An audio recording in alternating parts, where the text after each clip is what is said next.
आप हेडिंग लिखेंगे भारत की संकटग्रस्त प्रजातियों को या संकटग्रस्त प्रजातियों को भारत की संकटग्रस्त प्रजातियों को बचाने के उपाय, जिसमें बहुत सारे प्रोग्राम चलाए गए हैं, कुछ कार्यक्रम चलाए गए हैं जिनके थ्रू जो संकटग्रस्त प्रजातियां भारत में है या फिर कुछ ऐसी भी विलुप्त होने के कगार पे हैं जिनको रेड डाटा बुक में शामिल किया गया है, उन प्रजातियों को कैसे बचाया जा सकता है, उनका संरक्षण कैसे किया जा सकता है, इसलिए कुछ प्रोजेक्ट है, कुछ प्रोग्राम है जो भारत के द्वारा चलाए गए थे। तो उन सभी पे हम चर्चा करेंगे। तो इसी क्रम में सबसे पहले आपको लिखना है प्रोजेक्ट टाइगर, या फिर आप टाइगर प्रोजेक्ट भी बोल सकते हैं। सबसे पहला प्रोजेक्ट आपको लिखना है प्रोजेक्ट टाइगर। के बारे में हम बात करेंगे कि ये जो प्रोजेक्ट टाइगर है ये कब चलाया गया था और इसका मेन उद्देश्य क्या था। इस प्रोजेक्ट टाइगर को चलाने के पीछे क्या उद्देश्य है। सबसे पहले देखो, प्रोजेक्ट टाइगर की शुरुआत कब की गई थी। बिल्कुल स्टार बॉय, क्या नाम आपका? योगेश जी, सही है।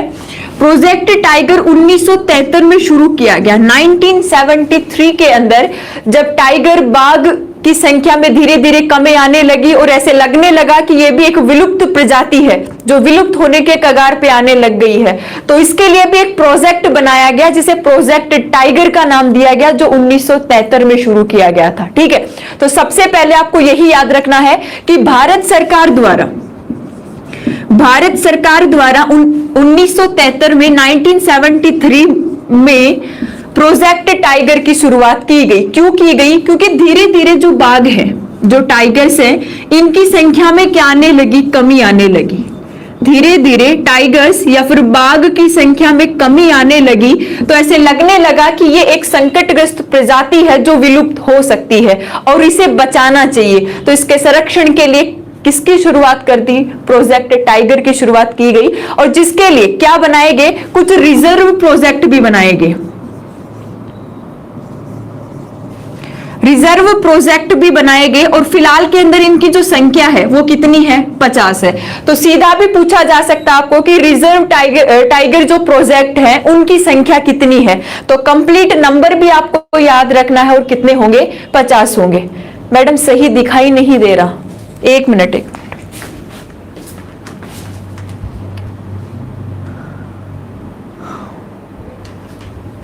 सही तो चल रहा है, क्या दिक्कत हो रही है?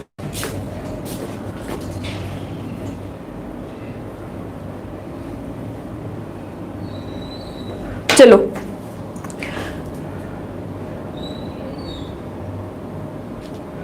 अब ठीक है। चलो, प्रोजेक्ट टाइगर की शुरुआत कब की गई थी? 1973, 1973 में प्रोजेक्ट टाइगर चलाया गया। इसके पीछे उद्देश्य क्या था? सबसे पहले आपको पता होना चाहिए। इसके पीछे उद्देश्य था कि भारत में जैसे जैसे जो टाइगर हैं, बाघ हैं, इनकी संख्या कम होने लगी, तो इस प्रजाति को बचाने के लिए एक संकटग्रस्त प्रजाति में आने लगी, और इसको बचाने के लिए भारत सरकार ने एक प्रोग्राम चलाया, एक प्रोजेक्ट बनाया जिसे टाइगर प्रोजेक्ट कहा गया। ठीक है, और इसके बाद क्या हुआ कि कुछ जो रिजर्व प्रोजेक्ट बनाए गए, रिजर्व टाइगर प्रोजेक्ट बनाए गए, उनकी जो संख्या है वो कितने निकल के आई? 50। तो ये नंबर आपको याद रखना है। सवाल पूछ लिया जाता है कि जो रिजर्व टाइगर प्रोजेक्ट्स हैं उनकी संख्या कितनी है प्रेजेंट तक, तो आपको इतना याद रखना है, 50 है। तो ऐसे छोटे छोटे कुछ प्रोजेक्ट से ज्यादा नहीं याद रखना, बस इतना याद रखो कि प्रोजेक्ट कब बनाया गया था, और ये सवाल चल रही है, फ्रिंग हो रही है।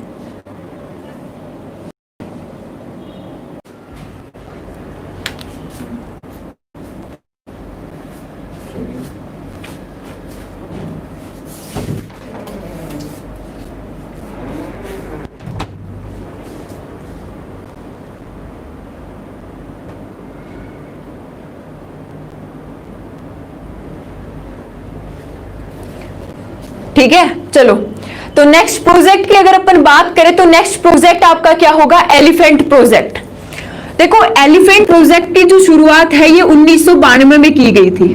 1992 में जो हमारी केंद्र सरकार है, केंद्र सरकार ने जैसे जैसे हाथियों की संख्या कम होने लगी और ये लगने लगा कि जो एलिफेंट है उनका संरक्षण करना जरूरी है, तो इसीलिए क्या चलाया गया, एलिफेंट प्रोजेक्ट चलाया गया। और एलिफेंट प्रोजेक्ट की शुरुआत कब हो गई थी, 1992 में इसकी शुरुआत हुई। और इसका मुख्य उद्देश्य क्या था कि जो एलिफेंट्स है, जो हाथी हैं, उनकी संख्या में क्या की जाए, वृद्धि की जाए। इनकी संख्या में क्या की जाए, वृद्धि की जाए। और वृद्धि इनका जो नेचुरल प्लेस होता है, जो इनका आवासीय, जो इनका मुख्य प्राकृतिक आवास होता है, जिस आवास में ये रह रहे, इन आवास से हटाना नहीं इनको, इन्हीं के प्राकृतिक आवास में क्या करना है, एलिफेंट की संख्या में वृद्धि करनी है। तो इसीलिए केंद्र सरकार ने फिर 1992 में, 1973 में टाइगर प्रोजेक्ट चलाया। फिर लगने लगा कि धीरे धीरे एलिफेंट्स की संख्या में भी क्या आ रही है, कमी आ रही है। तो एलिफेंट्स की संख्या को बढ़ाना जरूरी है या फिर इस प्रजाति का संरक्षण करना भी क्या है, जरूरी है। तो केंद्र सरकार ने एक प्रोजेक्ट चलाया जिसे एलिफेंट प्रोजेक्ट का नाम दिया गया। और 1992 में ये उद्देश्य रखा गया कि इस प्रोजेक्ट के थ्रू हमें करना क्या है, इस प्रोजेक्ट को काम में लेते हुए हमें एलिफेंट के प्राकृतिक आवास में, कल मैंने आपको पढ़ाया था इन सीटू और एक्सिटू बायोडाइवर्सिटी के अंदर, तो इन सीटू यानी उनके प्राकृतिक जो आवास है उससे हटाना नहीं है, प्राकृतिक आवास के अंदर ही कुछ ऐसी परिस्थितियां उनको दी जाए जिनसे क्या हो, उनका एडेप्टेशन हो और धीरे धीरे उनकी संख्या में क्या हो, वृद्धि हो। ठीक है, तो इस तरीके से एलिफेंट प्रोजेक्ट को बनाया गया और जिसका उद्देश्य क्या रहा, हाथियों की संख्या में क्या करना, वृद्धि करना। और इसके लिए क्या बनाए गए, एलिफेंट कॉरिडोर्स बनाए गए। क्या बनाए गए, इस प्रोजेक्ट के थ्रू कुछ एलिफेंट कॉरिडोर बनाए गए, एलिफेंट कॉरिडोर बनाए गए। और इन एलिफेंट कॉरिडोर को इनके प्राकृतिक आवास में ही बनाया गया, एलिफेंट के प्राकृतिक आवास में ही क्या बनाया, एलिफेंट कॉरिडोर्स बनाए गए। और प्रेजेंट के अंदर इनकी संख्या की बात करें इंडिया में तो टोटल 88 जो एलिफेंट कॉरिडोर्स हैं वो क्या है, प्रेजेंट है। ठीक है, टाइगर प्रोजेक्ट्स की बात करेंगे, रिजर्व प्रोजेक्ट की तो आपको कितने याद रखने हैं, 50 याद रखने हैं। लेकिन आपको एलिफेंट प्रोजेक्ट के थ्रू एलिफेंट कॉरिडोर पूछे जाए तो इनकी संख्या आपको कितनी याद रखनी है, 88 याद रखनी है। बस कुछ बेसिक पॉइंट याद रखने हैं। एलिफेंट प्रोजेक्ट कब शुरू किया गया, कि भारत में केंद्र सरकार द्वारा 1992 में इसको शुरू किया गया था। और इसका मुख्य उद्देश्य था कि जैसे जैसे एलिफेंट यानी हाथियों की संख्या में कमी आ रही है, तो इस प्रजाति को सुरक्षित रखने के लिए हमें क्या करना पड़ेगा, इनका संरक्षण करना पड़ेगा।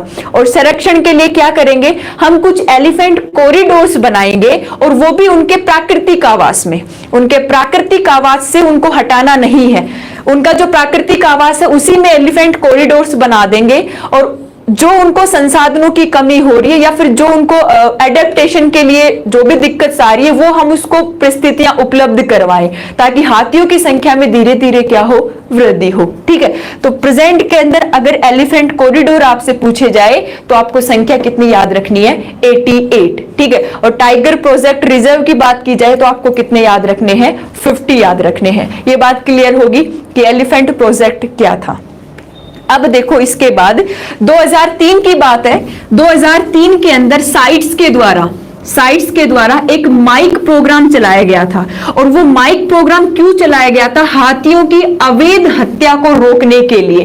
भाई होता क्या था कि शिकार के जैसे मतलब एज ए शिकार की बात कर लेते हैं कि हाथियों की क्या की जाती थी, अवैध हत्या की जा रही थी। तो हाथियों की अवैध हत्या को रोकने के लिए, इसी क्रम में आप लिख लेंगे, हाथियों की अवैध हत्या को रोकने के लिए, हाथियों की अवैध हत्या को रोकने के लिए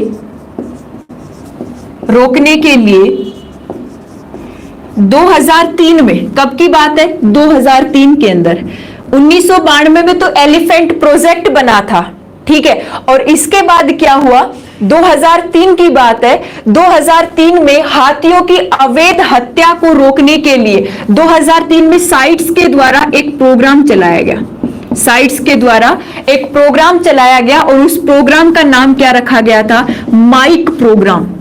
क्या नाम रखा गया था, माइक प्रोग्राम रखा गया था। तो सबसे पहला सिंपल सवाल तो यही पूछा जाता है कि ये जो माइक प्रोग्राम है वो किससे रिलेटेड है। माइक प्रोग्राम चलाया क्यों गया था, तो माइक प्रोग्राम की शुरुआत 2003 में साइट्स ने इसलिए की थी क्योंकि हाथियों की अवैध हत्या की जा रही थी, और इस हाथियों की अवैध हत्या को रोकने के लिए फिर 2003 में साइट्स ने एक प्रोग्राम चलाया जिसको क्या कहा गया, माइक प्रोग्राम कहा गया। ठीक है, इतना याद रखेंगे।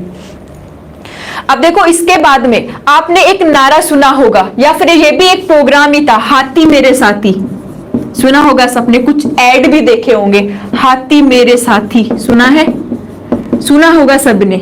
अगर किसी को पता है कि ये हाथी मेरे साथी जो कार्यक्रम है इसकी शुरुआत किसके द्वारा की गई थी, कौन सी साइट थी ऐसी जिन्होंने इस प्रोग्राम की शुरुआत की थी, हाथी मेरे साथी, किसी को पता है तो आप बता सकते हैं, जल्दी बताओ।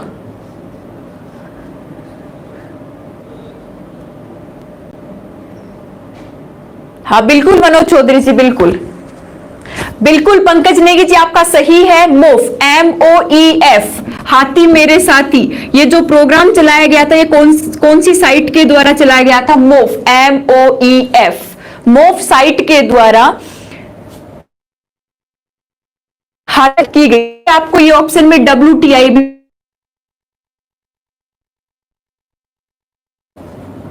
ठीक है, तो आपको ये बात याद रखनी है। इसी के तहत, और इसकी शुरुआत की थी IUCN के साथ में, हाथी मेरे साथी की शुरुआत करने के लिए IUCN भी साथ था। IUCN, मोफ, MOEF और WTI तीनों साइट्स ने जब एक साथ काम करना शुरू किया तब जाके इन्होंने एक प्रोग्राम मेरे साथी नाम दिया गया था। एक बार रिवाइज कर लो। देखो 2003 की बात है, 2003 में साइट्स के द्वारा एक माइक कार्यक्रम की शुरुआत की गई थी। किसकी शुरुआत की गई थी, माइक कार्यक्रम की शुरुआत की गई थी। और माइक कार्यक्रम में क्या बताया गया था, हाथियों की अवैध हत्या को क्या करना है, रोकना है, हाथियों की अवैध हत्या को रोकना है।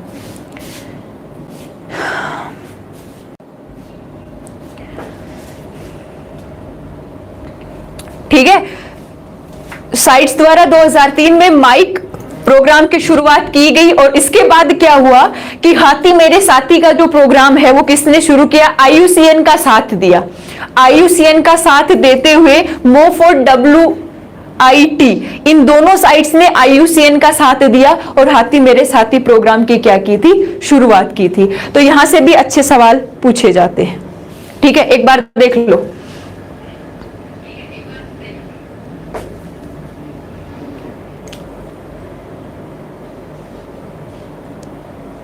चलो आगे, अब आप लिखेंगे गंगा डॉल्फिन।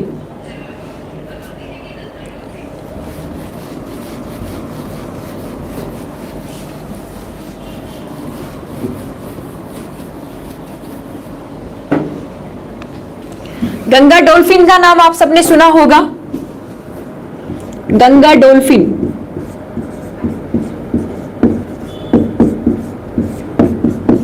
गंगा डॉल्फिन, सबसे पहले मुझे ये बताओ, वन्य जीव संरक्षण अधिनियम, वन्य जीव संरक्षण अधिनियम पढ़ा दिया है मैंने 1972, वन्य जीव संरक्षण अधिनियम 1972, वन्य जीव संरक्षण अधिनियम 1972 के तहत अनुसूची फर्स्ट में इसको शामिल किया गया।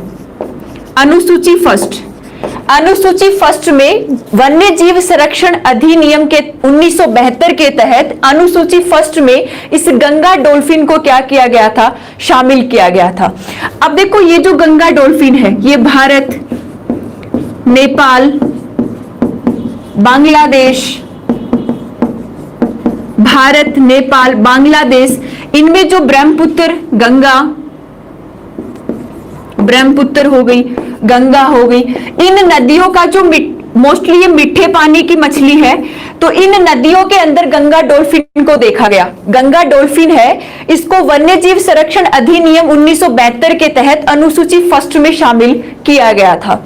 भारत, नेपाल, बांग्लादेश, इन देशों के जो ब्रह्मपुत्र, गंगा, इन नदियों के अंदर गंगा डॉल्फिन की उपस्थिति देखी जाती थी। धीरे धीरे क्या होने लगा कि गंगा डॉल्फिन जो मछली है इसकी संख्या में भी कमी आने लगी। अब इसका संरक्षण कैसे किया जाए, तो इसके संरक्षण के लिए क्या किया गया, इसको वन्य जीव संरक्षण अधिनियम 1972 के अंदर क्या कहा गया कि गंगा डॉल्फिन को बचाना है, और बचाने के लिए भारत, नेपाल और बांग्लादेश इन देशों को इसीलिए ये बताया गया कि गंगा डॉल्फिन की संख्या धीरे धीरे क्या हो रही है, कम हो रही है, तो हम इसको वन्य जीव संरक्षण अधिनियम 1972 के तहत हम अनुसूची फर्स्ट में क्या कर रहे हैं, शामिल कर रहे हैं। ठीक है, साथ में ये मेघना भी हो सकती है, ब्रह्मपुत्र, गंगा और मेघना नदी का जो नदी तंत्र होता है इनका, इस नदी तंत्र में गंगा डॉल्फिन की क्या देखी जाती है, उपस्थिति देखी जाती है। तो धीरे धीरे जब देखा गया कि इनकी संख्या में भी कमी आ रही है और इस प्रजाति को भी हमें क्या करना है, संरक्षित करना है, इस प्रजाति को भी क्या करना है,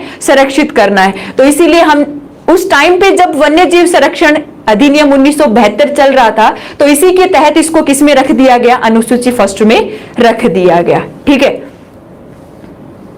हाँ बिल्कुल, डॉल्फिन के संरक्षण के लिए फिलहाल में इन्हें किस में छोड़ा जा रहा है, चंबल नदी में छोड़ा जा रहा है, क्योंकि इनके लिए जो पॉसिबल सिचुएशंस होती है या फिर एडेप्टेशन की जो पॉसिबिलिटीज है वो वहां पे देखने को मिल रही है। जैसे एक्सपेरिमेंट किए गए तो देखा गया कि जो डॉल्फिन है वो चंबल नदी में क्या कर सकती है, आराम से एडेप्ट कर सकती है। तो फिलहाल में इन डॉल्फिन्स को कहां छोड़ा जा रहा है, चंबल नदी में छोड़ा जा रहा है। तो याद रखेंगे, गंगा डॉल्फिन वन्य जीव संरक्षण अधिनियम 1972 के तहत अनुसूची फर्स्ट में इसको शामिल किया गया, रखा गया। और गंगा डॉल्फिन की उपस्थिति कहां होती है, भारत, नेपाल, बांग्लादेश का जो ब्रह्मपुत्र और गंगा और मेघना का जो नदी तंत्र होता है, यहां पे उपस्थिति देखी जाती है गंगा डॉल्फिन की। और प्रेजेंट में इसका एडेप्टेशन जब चंबल नदी में ज्यादा देखा जा रहा है तो इनको यहां से हटाकर कहां डाला जा रहा है, चंबल नदी में इनको डाला जा रहा है। तो ये आप याद रखेंगे गंगा डॉल्फिन के बारे में। ठीक है, अब अगली लिखेंगे आप हंगुल परियोजना। हंगुल परियोजना नेक्स्ट, हंगुल परियोजना, हंगुल परियोजना नेक्स्ट आप लिखेंगे हंगुल परियोजना।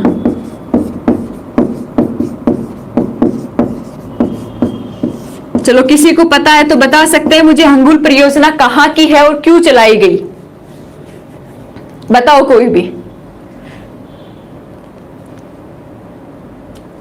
IUCN और WWF ने मिलकर 1970 में शुरू किया था, मनोज पांडे जी बता रहे हैं। ठीक है,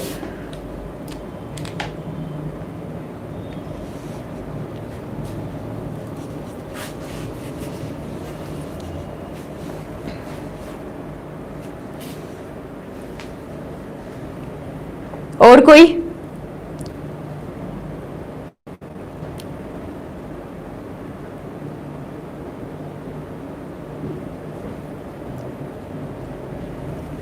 क्लास को शेयर करो रे। बिल्कुल रोशन जी, सही है, आप कश्मीर की है।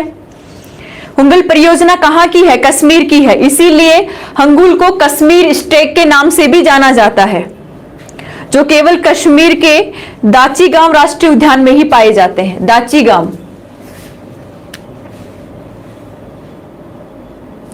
चलो सबसे पहले आपको यह लिखना है, हंगुल को कश्मीर का स्टैग भी कहा जाता है। हंगुल को कश्मीर का स्टेग भी कहा जाता है, स्टेग भी कहा जाता है। हंगुल को कश्मीर का स्टेग भी कहा जाता है, जो केवल कश्मीर के दाची-गांव राष्ट्रीय उद्यान है, दाची-गांव राष्ट्रीय उद्यान में पाए जाते हैं। दाची-गांव राष्ट्रीय उद्यान में पाए जाते हैं।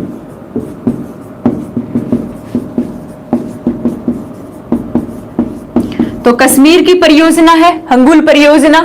हंगुल को कश्मीर का क्या कहा जाता है, स्टेट भी कहा जाता है। और हंगुल कहां पाए जाते हैं, जो दाची-गांव राष्ट्रीय उद्यान है कश्मीर का, इस राष्ट्रीय उद्यान में किसकी उपस्थिति देखी जाती है, हंगुल की उपस्थिति देखी जाती है। और इसकी शुरुआत की थी जम्मू कश्मीर IUCN तथा WWF ने मिलकर। तो ये आप लिख सकते हैं कि हंगुल परियोजना की शुरुआत जम्मू कश्मीर, IUCN व WWF ने 1970 में शुरू किया। 1970 में शुरू किया। यह है हमारी हंगुल परियोजना, 1970 में शुरू किया। ठीक है, ध्यान से देखो हंगुल परियोजना क्या है। सबसे पहले तो इसकी शुरुआत करने में किसकी भूमिका है, तो जम्मू कश्मीर के साथ IUCN और WWF। कब की बात है, 1970 की बात है। 1970 के अंदर जम्मू कश्मीर, IUCN, WWF ने मिलकर एक परियोजना शुरू की जिसे हंगुल परियोजना का नाम दिया गया। यह हंगुल परियोजना में हंगुल को कश्मीर का स्टेक भी कहा जाता है, जो केवल एक राष्ट्रीय उद्यान, दाचीगाम राष्ट्रीय उद्यान, जो कहां स्थित है, कश्मीर में स्थित है। इस राष्ट्रीय उद्यान के अंदर हुंगल की क्या देखी जाती है, सबसे ज्यादा संख्या देखी जाती है। तो हुंगल प्रजाति को बचाने के लिए कश्मीर के अंदर हंगुल परियोजना की क्या की गई, शुरुआत की गई। कब की गई, 1970 में। 1970 किसने की, जम्मू कश्मीर, IUCN और WWF ने मिलकर। ठीक है,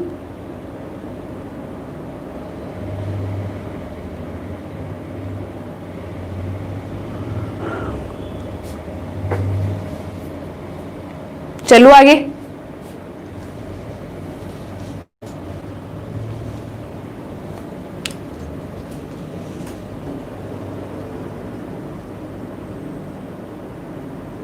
क्वेश्चंस किस टाइप के आएंगे मैम इस टॉपिक से? क्वेश्चंस ऐसे आएंगे, टाइगर प्रोजेक्ट की शुरुआत क्यों की गई, कब की गई, एलिफेंट प्रोजेक्ट की शुरुआत क्यों की गई, एलिफेंट कॉरिडोर्स कितने हैं, रिजर्व एलिफेंट्स कितने हैं, यही पूछे जाएंगे।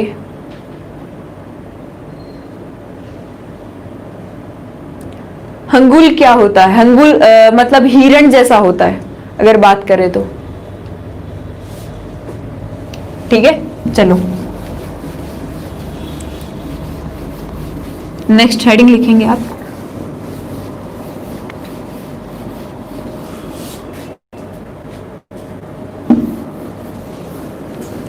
अब आप लिखेंगे मगरमच्छ संरक्षण परियोजना। मगरमच्छ संरक्षण परियोजना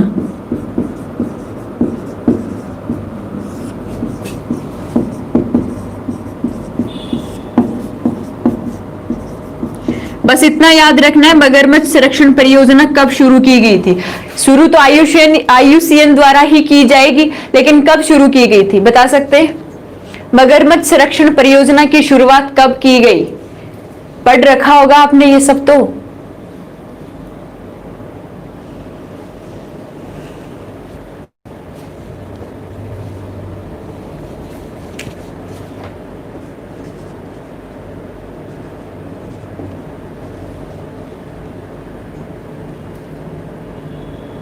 चलो ठीक है, 1975 में मगरमच्छ संरक्षण परियोजना की शुरुआत 1975 में की गई। नेक्स्ट लिखेंगे आप गेंडा परियोजना। गेंडा परियोजना, ये तो पता ही होगा कि एक सींग वाले जो गेंडे हैं वो सिर्फ भारत में पाए जाते हैं। एक सींग वाले गेंडे सिर्फ भारत में पाए जाते हैं।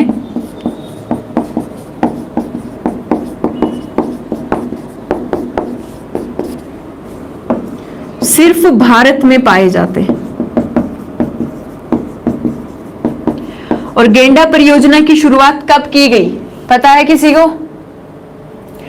एक सींग वाले गेंडे सिर्फ कहां पाए जाते? भारत में पाए जाते। और इनकी संख्या को बढ़ाने के लिए या फिर इस प्रजाति का संरक्षण करने के लिए गेंडा परियोजना की क्या की गई? शुरुआत की गई। और गेंडा परियोजना की शुरुआत की गई 1987 में, 1987 1987 के अंदर गेंडा परियोजना की क्या की गई? शुरुआत की गई। ठीक है, अब इसके बाद आपको पता ही है कि 2005 में, इसके तुरंत बाद 2005 के अंदर IRV की शुरुआत की गई थी।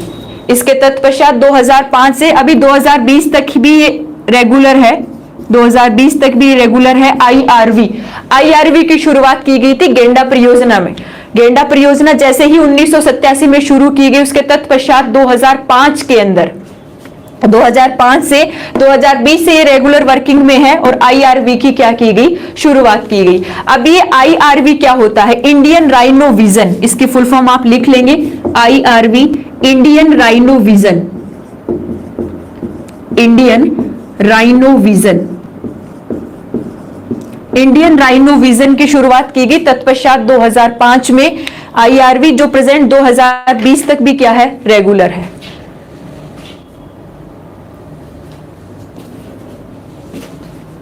Indian rhino vision.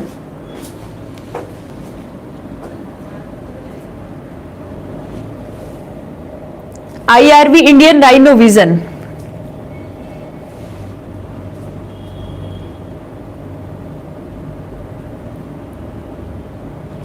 तो बस गेंडा परियोजना की शुरुआत 1987 में की गई। क्यों की गई? क्योंकि जैसे जैसे ये लगने लगा कि एक सींग वाले जो गेंडे हैं इनकी संख्या में कमी आ रही है, इस प्रजाति को संरक्षित करना बहुत जरूरी है। तो इस प्रजाति को संरक्षित करने के लिए गेंडा परियोजना की क्या की गई, शुरुआत की गई। और उसके तत्पश्चात 2005 से जो आईआरवी है वो काम कर रहा है और 2020 तक ये रेगुलर वर्किंग में है। और आईआरवी है क्या, इंडियन राइनो विजन, जो इस प्रजाति को सुरक्षित करने में काम कर रहा है। ठीक है,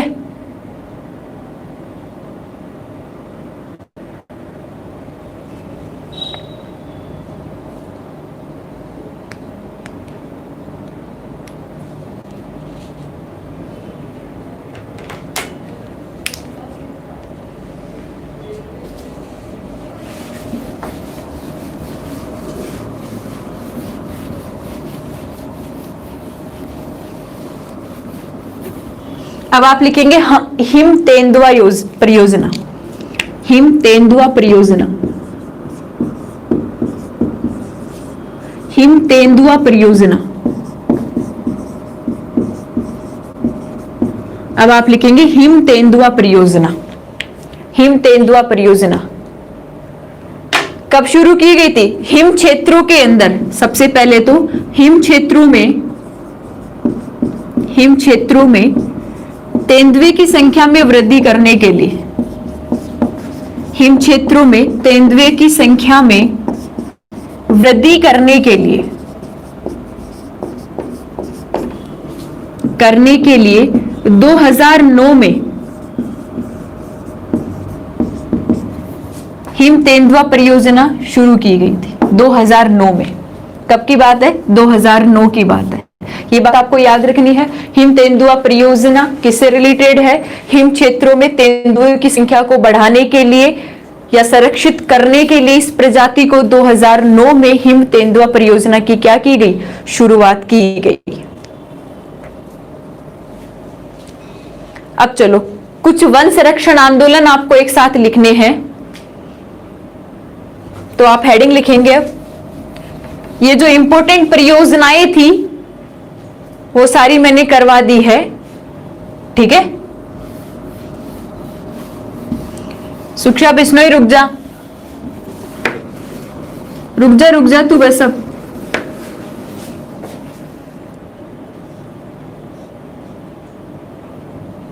जब बायो खत्म हो जाएगी तब तक चलेगी।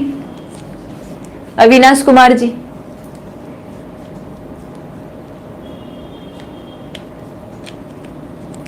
तेंदुआ क्या है मैम? तुम हो तो भारत से ही क्या?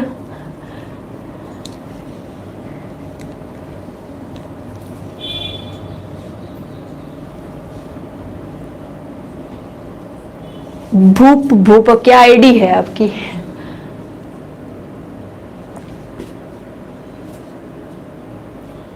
ऐसे तो बहुत सी परियोजनाएं हैं, आपको पढ़नी पड़ेंगी सारी।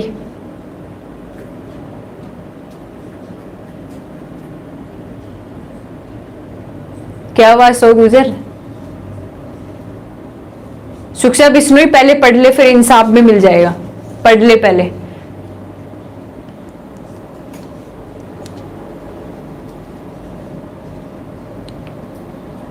हेडिंग लिखेंगे वन संरक्षण आंदोलन। वन संरक्षण आंदोलन।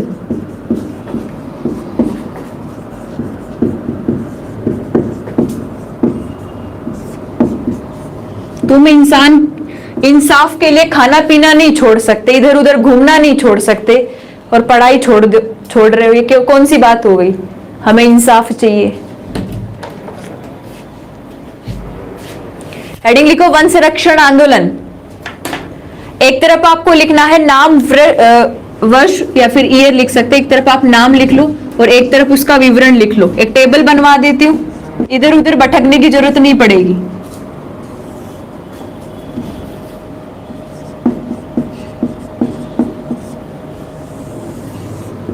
ईयर लिख लेना साथ साथ में, ईयर भी तुम बताते भी जाना फटाफट फटाफट, ठीक है। सबसे पहला लिखेंगे आप विश्नोई आंदोलन। अब बता सुक्षा बिश्नोई, तुझे इंसाफ चाहिए ना, अब इंसाफ दे मुझे। विश्नोई आंदोलन की शुरुआत कब की गई और क्यों की गई थी? बताओ बताओ, बिश्नोई कहां गया? बता सुक्षा बिश्नोई जल्दी से। विश्नोई आंदोलन की शुरुआत क्यों की गई और कब की गई? वन संरक्षण के लिए। हम वन संरक्षण आंदोलन की बात करेंगे अब।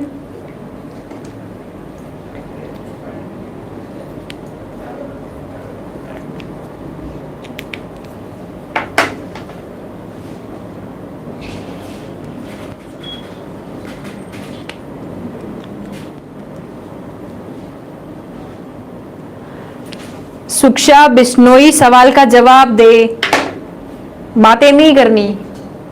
1970 या 71? पंकज नेगी जी आपका बिल्कुल ठीक है, सॉरी 1771, 1731 सही है।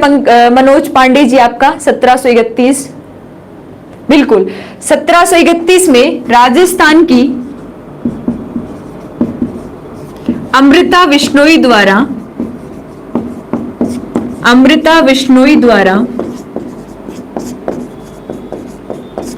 वन संरक्षण के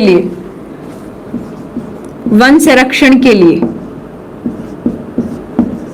बिश्नोई आंदोलन चलाया गया था 1731 के अंदर राजस्थान की अमृता बिश्नोई के द्वारा वन संरक्षण के लिए। नेक्स्ट बताओ, चिपको आंदोलन।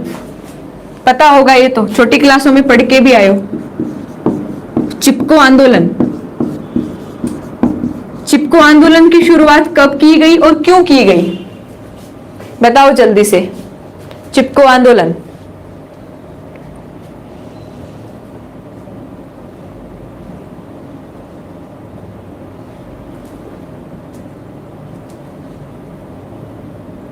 (1773) 1973? कंफ्यूज हो रहे हो क्या? 1973 में चिपको आंदोलन की शुरुआत की गई थी। 1973 में सुंदरलाल बहुगुणा के नेतृत्व में की गई थी, ठीक है। तो आप लिख लेना यहां पे, सुंदरलाल बहुगुणा के नेतृत्व में।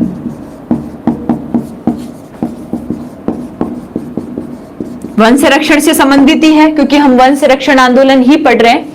तो वन संरक्षण से संबंधित सुंदरलाल बहुगुणा के नेतृत्व में चिपको आंदोलन की शुरुआत की गई थी। कब? 1973 के अंदर, ठीक है। चलो अगला लिखो, साइलेंट वैली आंदोलन। नेक्स्ट ये बताओ जल्दी से, साइलेंट वैली आंदोलन।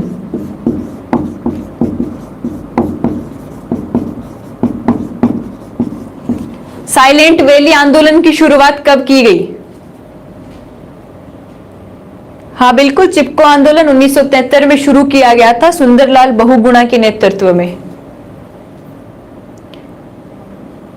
साइलेंट वैली आंदोलन की शुरुआत कब की गई?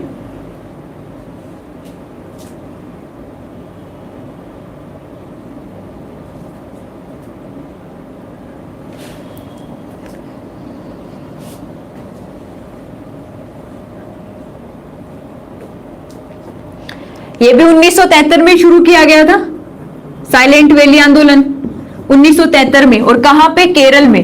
केरल में उष्णकटिबंधीय वर्षावनों को बचाने के लिए केरल में शुरुआत की गई थी। सदाबहार उष्णकटिबंधीय, आप लिख सकते हैं, सदाबहार उष्णकटिबंधीय वन संरक्षण के लिए।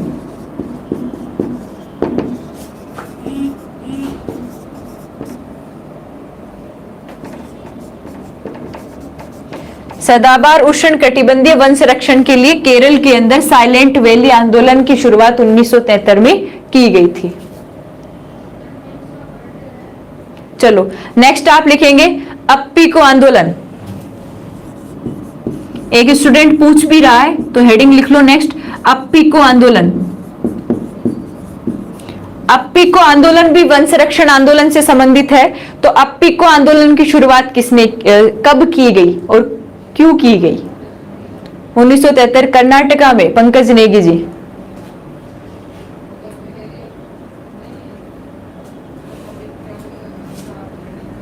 बिल्कुल सही है। अप्पिको आंदोलन की भी शुरुआत कब हुई? 1973 में। कहां हुई? कर्नाटक में।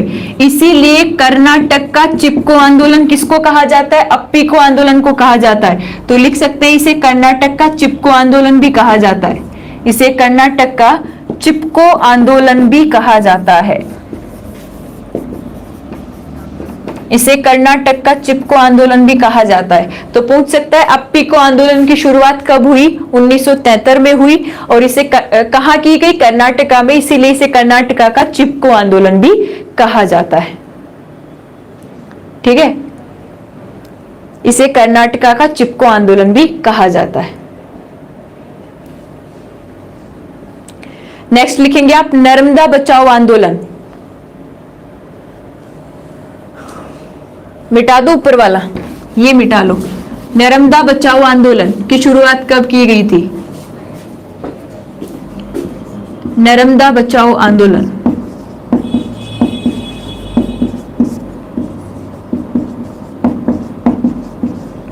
नर्मदा बचाओ आंदोलन 1985। मनोज पांडे जी।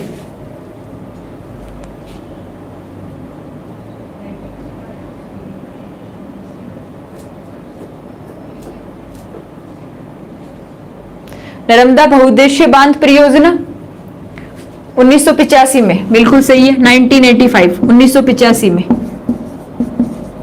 नर्मदा बहुउद्देशीय परियोजना।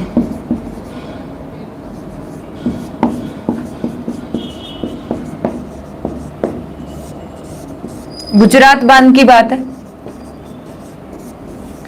नर्मदा बचाओ आंदोलन 1985 में शुरू किया गया।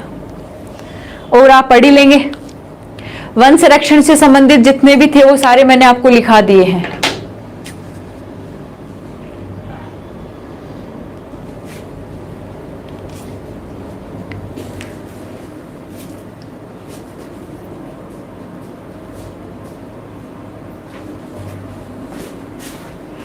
ये हमारा चैप्टर खत्म हो गया है।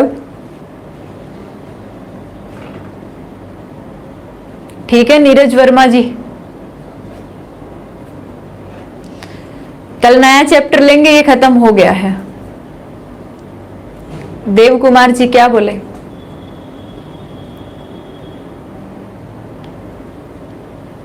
बिल्कुल 1985 में नर्मदा बचाओ आंदोलन। चिपको आंदोलन 1973 में सुंदरलाल बहुगुणा के नेतृत्व में। साइलेंट वैली आंदोलन ये कहाँ है? केरल का है। 1973 में सदाबहार उष्णकटिबंधीय वनों को बचाने के लिए। अप्पिको आंदोलन 1973 में कर्नाटका, और इसे कर्नाटका का चिपको आंदोलन भी कहा जाता है।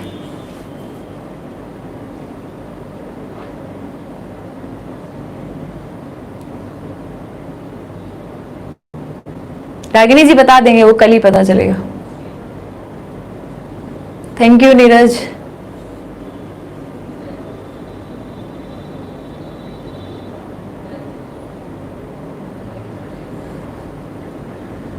Thank you star boy. Chaudhary Vikas Yadav mummy के लाडले। आप न्यू स्टूडेंट हो, रेगुलर क्लास में आओ, वेलकम है आपका।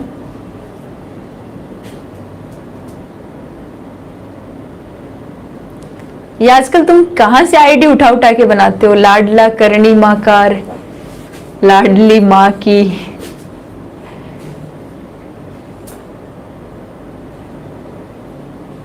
बेरोजगार युवाओं के लिए भी बोलो, अच्छे से तैयारी करते रहो।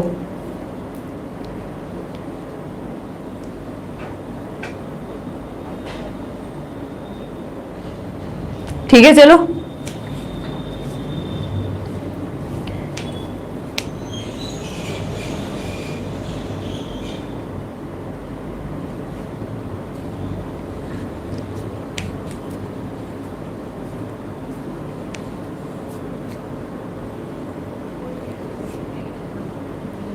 अल्फा बीटा गामा डाइवर्सिटी, तो ज्यादा कोई दिक्कत नहीं आएगी उसमें, तो कंफ्यूज होने वाली बात ही नहीं है अल्फा बीटा गामा डाइवर्सिटी में। तो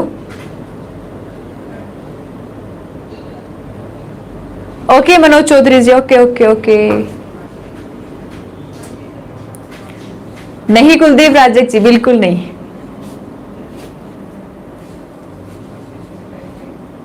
मासूम जट क्या हुआ?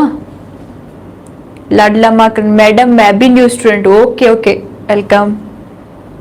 सुक्षा बिश्नोई, अरे नहीं नहीं नहीं,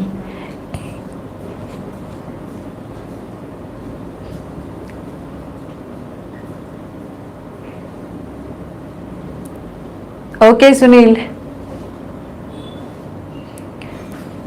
ओके नीरज।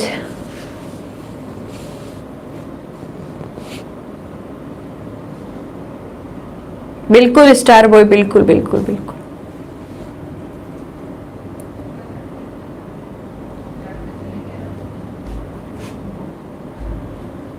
बलदेव को जरा बीकानेर, अच्छा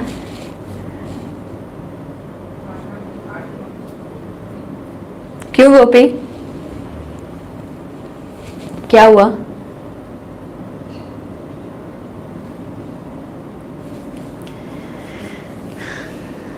ठीक है योगी जी, चलो पढ़ाई करो। देव कुमार पढ़ लो, लैब असिस्टेंट की वैकेंसी 2 बजे वाली चल रही है, टाइम चेंज हो गया ना 11 से 12।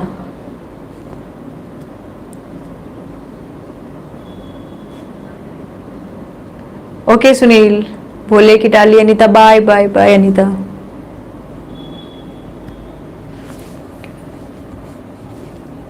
कल कौन सा लेशन होगा पता चल जाएगा, सरप्राइज आपके लिए। अच्छा अच्छा,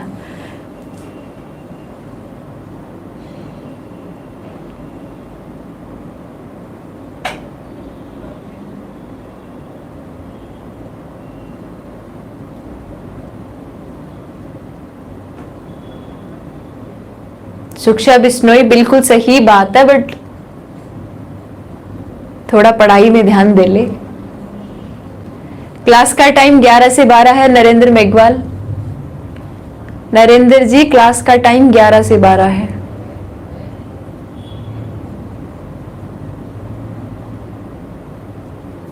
हाँ बिल्कुल रागिनी जी, ऐप कोर्स के बारे में।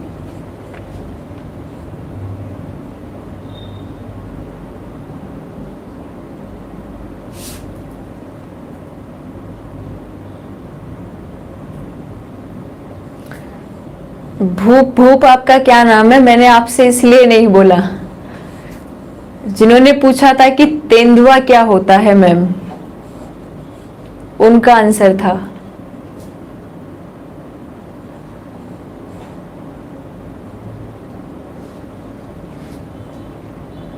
चलो ठीक है,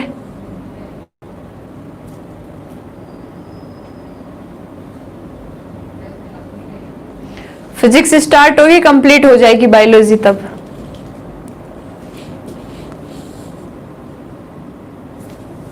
ओके चलो बाय सभी को, मिलते हैं फिर कल से 11 से 12, क्लास का टाइम 11 से 12। ऐप वाले बच्चे सुबह 9 से 10 आ ही जाते हैं, और ये क्लास होगी आपकी 11 से 12। चलो ठीक है, बाय सभी को।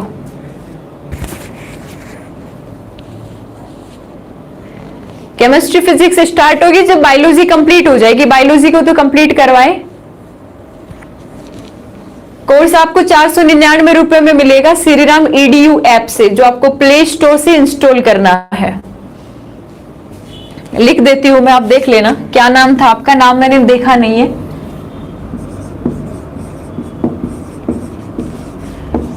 श्रीराम EDU ऐप जो आपको प्ले स्टोर पे मिलेगा, यहां से इंस्टॉल करना है, और आपको साइंस का कंप्लीट कोर्स 499 रुपए में मिलेगा। कोई दिक्कत आए तो 9414015200 पे कॉल कर लेना।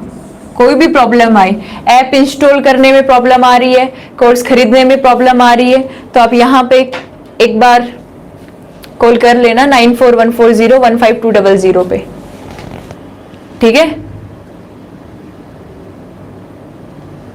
राजेश कुमार जी, चिपको आंदोलन में वीर गति को प्राप्त हुए सभी के बारे में बताओ। मैं साइंस पढ़ा रही हूँ मैं साइंस पढ़ा रही हूँ आपको।